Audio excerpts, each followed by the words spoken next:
Raylo or Ray No? What's in store for Ben Solo and Ray No 10? How you get so big into food of this kind? If you're familiar with the channel, you would know that around January I had a Kylo and Ray series going, and then I took a break from it to do my Balance of the Force series. That series is effectively done, and if you're interested in it, you can click on the thing and check that out. Alternatively, if you want to see the Balance of the Force series, you can also click on the thing and find that. But the long and the short of it is I got through my explanation of the characters of Kylo and Ray and how they interacted with each other, and then I wanted to talk about who I think they were going to be going forward, and I couldn't really get into that without the Balance of the Force series. So I'm going to be saying some things that I built up in one series and other things that built up in another, but if you want to see me show my work, you'll have to click on the things, or just kind of go with it, I guess. But basically, here's what's going on. This is what I would like to see for Kylo and Rey going forward into Episode 9.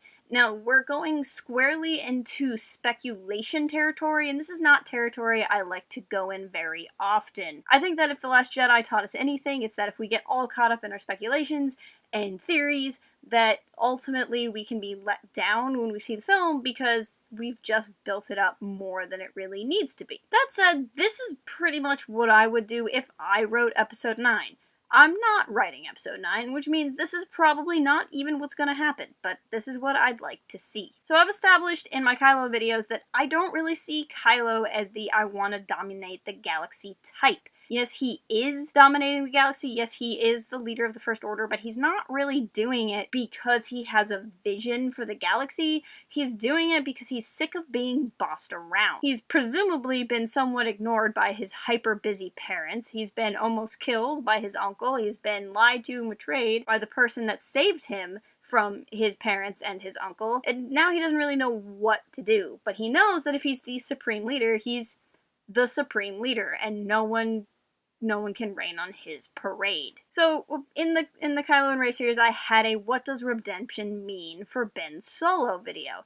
And that's really the crux of it, is what does redemption mean? He can't be swayed away from an ideology he doesn't have. Kylo doesn't really follow the Sith. He's not really out to destroy the Jedi from an ideological sense. He's out to destroy the Jedi because he just wants to kill everything that's old, including the Sith. He said so himself. So we already see him as a character that wants to kind of start fresh, albeit he's just going about it in the genocide way instead of the right way. Obviously, some sort of redemption would be the whole let's not do genocide anymore thing, but beyond that, you don't really have to convince him not to rule the galaxy in any other way other than to convince him that he doesn't need to rule the galaxy to be appreciated. I mean, it sounds dramatic, but that's what happens when you have a super hyper-powered teenager that's just never had anyone to challenge him his whole life. Now, the other side of that coin is Rey. Here we have Rey, who desperately wanted to find the Jedi Order because she desperately wanted to have a lineage in the Jedi Order or in the Rebellion or any kind of lineage that made her important and made her something of value. Over the course of The Last Jedi, of course, she learns that she herself has value in of herself. Or at least we hope that she's going down that path, that she started to realize that. Does Rey really want to restart the Jedi Order? I don't know. We see her take the books, which would just mean that she wants more knowledge, but that doesn't necessarily mean that she already has the bug to train other people. It's a little bit different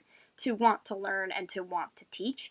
So I don't know that I really see her as Grandmaster Rey yet, but I don't know that I'd rule that out. I don't know that she's going to be swinging by Canto Bight and picking up Broom Boys or Padawan, but maybe she will? I don't know. But what we have here is a character who desperately wants to know more about the Force, but doesn't actually have a lot of outside influence. I mean, she effectively has had stories, legends, and she's had a cranky old man who was living on an island because he didn't want any kids on his lawn kind of scream some things about the Force at her. So what she's going to be doing is looking at those sacred Jedi texts with very objective eyes. Even Luke, who had very little training, still had Obi-Wan and Yoda, two of the pinnacles of the final days of the Jedi Order, to kind of sway what his perceptions are going to be. Rey is a clean slate. She has no idea. So she's going to look at these original texts, which are probably closer to an idealized version of the Force than where the Jedi were, actually be able to live by them without some sort of bias. And this goes back to something I've talked about in my balance videos, which is the Prime Jedi. So the Prime Jedi is seen in the Jedi Temple where Luke and Rey are talking, albeit it's not featured very heavily, but it is featured in the Star Wars Last Jedi Visual Dictionary. In it, you'll see that it's a very kind of balanced version of a Jedi. It has light and it has dark in it. And I think that's something that the Jedi got away from by the time we see them in the prequel trilogy, that they became so afraid of the dark side and what the dark side could do that they outright rejected it, which is to outright reject half of the Force, and that helped them lose their way. Basically, by preaching that you shouldn't be afraid, they were so afraid of things that come from fear that they ended up falling for it anyway. Rey isn't really going to have that problem. We already saw in The Last Jedi she has no problem going to the dark side when it offers her something she needs. But she also doesn't fall to the dark side. She lashes out in anger against Snoke, but she doesn't become murderous. She doesn't barge into the rebel base to slay Kylo. She flies off knowing that she'll probably see him again. So she's already a character that's showing the ability to kind of let both exist within her. We also have Kylo, who was trained in the light side, fell to the dark, and has some kind of semblance of both. You know, he describes himself as being torn apart and being tempted to fall back to the light. So we have two characters, one that is more dark but is capable of feeling the light, and one that is more light but capable of feeling the dark, and they have this connectivity to each other. I would like to see this played up. You know, what does redemption mean for Ben Solo to me? Effectively, him just not being cool with murder anymore. I want to see for the first time in Star Wars, at least in the new canon, a character who juggles the dark side and lives to tell about it. So Anakin Skywalker is the one who ultimately balanced the Force. He is the one who was able to wield both the dark and the light, but when he reached that point, he died. And we never really got to see that.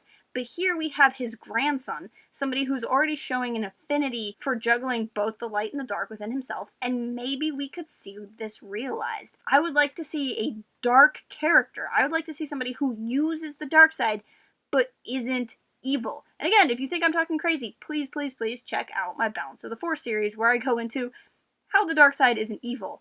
The Sith are, and that there's a difference. I would love to see either Kylo and Rey coming together to start a new Jedi Order together, one that understands a balance within the Force and how to use both light and dark, or Rey starting a new light side order, call it the Jedi or whatever, and Kylo starting a new dark side order that isn't evil, but tries to understand and utilize effectively the darker forces, and to see these be two different groups acting in the galaxy, instead of kind of like one Force-sensitive group overseeing everything, having two to kind of play off of each other and do whatever task needs doing. Now, how plausible is this? I don't know. Before seeing The Last Jedi, knowing that J.J. Abrams was going to do Episode 9, I would tell you that's really not going to happen. What's going to happen is that Kylo is going to die in the same way that Darth Vader died, and sacrificing himself for Rey, and Rey's gonna go on and start a new Jedi Order. Love it or hate it, right or wrong, Abrams is gonna be the safe guy that's gonna make Star Wars that's like Star Wars that we've seen before, and I don't think there's any reason to think that he would have done something different in 9. Until The Last Jedi,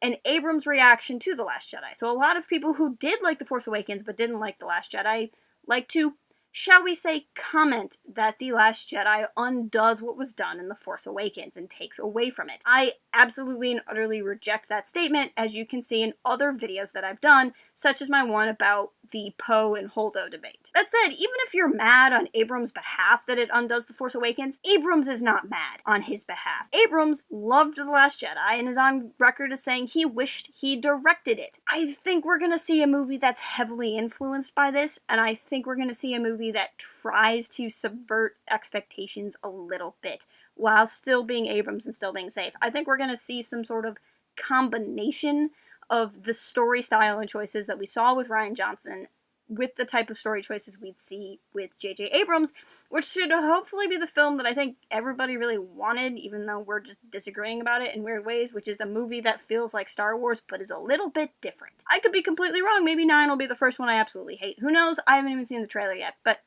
as far as what's likely to happen, I think we could get a pretty traditional ending. Maybe not something as bold as non-evil dark side users, but one can hope, right? Now, the other part that some of you might be wondering is Reylo. Do I think Reylo's gonna happen? Let me put it to you this way. I don't think Reylo needs to happen. A lot of the Reylo conversation I see is that Kylo represents the dark, Rey represents the light, and through their romance, they come together and boom, it works. Well, if you were watching my Balance of the Force series, you would see that I actually make the argument that the dark and light side of the Force is sibling in nature and not romantic in nature. And in fact, if it was romantic in nature, it would represent something different than being a sibling relationship. Siblings are two distinct aspects that come from the same source, but are not the same thing. Romance is two becoming one. Two completely different meanings. Now, the Force could fundamentally change, and we could have two sides that come together into one, and that's possible. In which case, you would need Reylo to happen because that would be how you would show that symbolism. However, if the Force stays in the way we've seen it before, I don't think it's required. Understand it not being required is different from whether or not it will happen. I've said before that I am not anti-Reylo, but I'm not pro-Reylo. I'm for whatever they do that makes sense. And if they find a way to do Reylo in a way that's great, I'm totally down for it. I'm still a Finn Rey in my heart of hearts, but I can accept it if that's the way the road goes. I really don't want to see Ben Solo redeemed because of his love for Rey, because that's not really how it works. You don't become a better person because you love someone. In fact, there's a lot of really terrible people who still are capable of feeling love and do really awful things. And to some degree, I don't even think that Vader was fully redeemed out of his love for his son, which is something, again, I say in one of my other videos. Really, what I would like to see is a kind of relationship that was described to me by my partner in crime here, Professor Django, which is I'd like to see Rey and Kylo be kind of like a Professor X and Magneto sort of relationship, where they're two people that ultimately need each other because they're the only other person that understands each other, but they also kind of have this tension and this push and pull where they can't ever really be together because of just differences in how they look at life. I think that's something that could be really profound between the two of them, and I think it's something that could really mean a lot for culture today, both in Star Wars as a fan community and culture at large with a lot of things that are going on, is that people who have just intense differences that keep them from seeing eye to eye and keep them from being on the same side of things, but also having this respect and understanding of each other that keeps them from just outright destroying each other. I think that might be the relationship that we all really need. Then again, maybe I'm completely wrong. After all, Rian Johnson did say that the whole hand-holding thing was about as steamy as we're ever going to see in a Star Wars movie. And like I said, J.J. Abrams really, really liked what Rian Johnson was doing in The Last Jedi, and maybe he's going to pick up on those strings and follow it forward. Again, I don't know, but I'm very, very hopeful to see where we go from here. If you're watching, thank you. Thank you so much. It means so much to me how many of you are here and how many of you actually watch these videos all the way through, which always impresses me. Please, please, please like and subscribe if you haven't already. Please leave me a comment. I love talking to you guys. Make sure you're following us at Port Haven Forums on Twitter, where you can get all kinds of updates on what kind of videos are coming up or what day streams are happening, if we move the schedule around, that sort of thing. Visit port-haven.com for even more, because of course we do some non-YouTube stuff every now and again, sometimes. And as always, keep it real and fly casual. Cooking can be fun.